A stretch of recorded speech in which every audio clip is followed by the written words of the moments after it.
spraying paint or finish on a project, there are a few simple things you can do to get better results. First, protect yourself with safety glasses and breathing protection, but not a dust mask.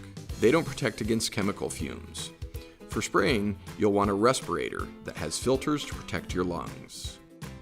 Be sure to shake the can well to mix the contents.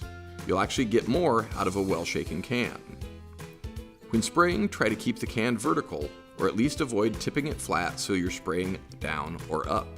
You'll get a better spray pattern. As you paint, try to keep the can at a consistent distance from your surface. You don't want to swing the can back and forth, since this puts it closer to the surface mid-swing and can cause runs. Start spraying off the edge of your piece and continue past the other edge.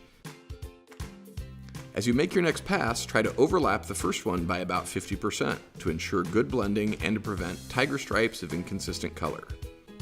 You won't get consistent color in one coat, but you will by building up your finish with a few light coats.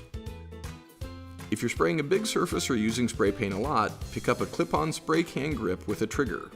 The trigger only costs a few bucks and helps you get great control with less hand fatigue.